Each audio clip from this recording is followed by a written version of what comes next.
parle pour celles qui tremblent, pour ceux qu'on n'a jamais vraiment entendus. Et je le dis simplement. J'ai connu la violence directement, dans mon enfance, dans ma vie d'adulte. Je sais ce qu'elle laisse derrière elle, je sais ce qu'elle brise, et je sais comment on s'en relève, alors je ne parlerai jamais de loin.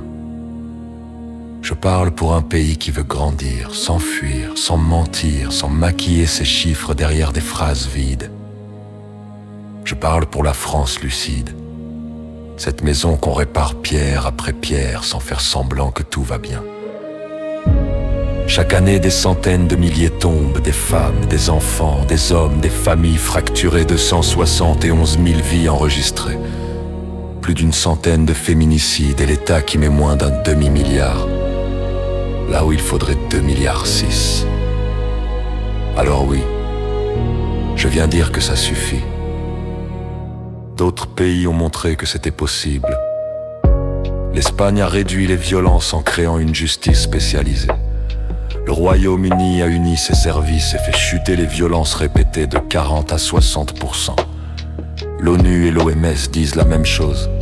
Prévenir, protéger, former, coordonner. Alors j'assume une loi d'orientation sur 10 ans. Un pilotage national auprès du Premier ministre.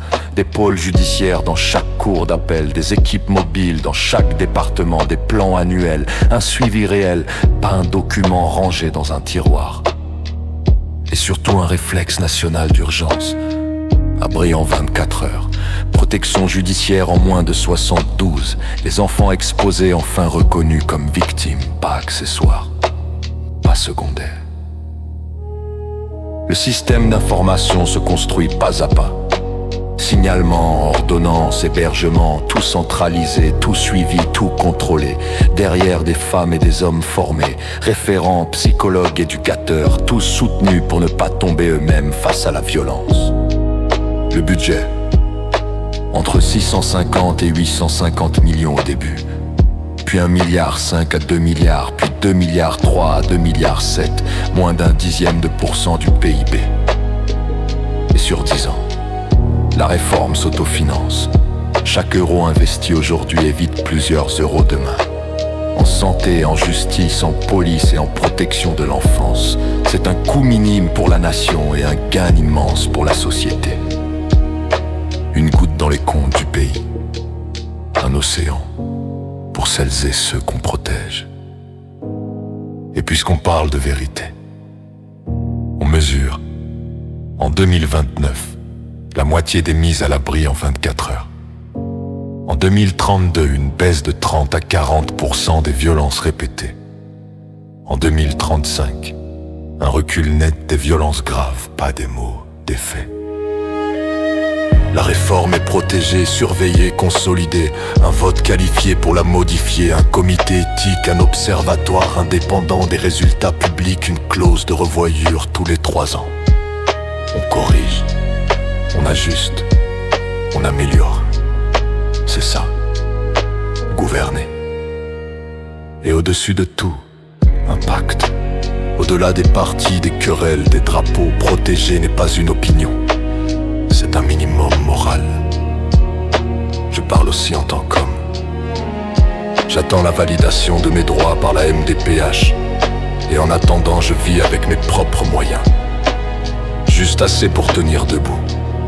Et si un jour je suis élu, je resterai au SMIC. Le reste ira aux associations qui protègent. Je ne veux pas m'enrichir, je veux servir. Mon autisme m'a donné une ligne droite. Sans décor, sans masque, sans goût pour le prestige. Je marche avec la cohérence comme l'ancien président uruguayen Mujica avant moi. L'équipe, elle, vit par la confiance volontaire. Quelques professionnels, des salaires clairs, moins d'un demi-million pour tout faire tourner.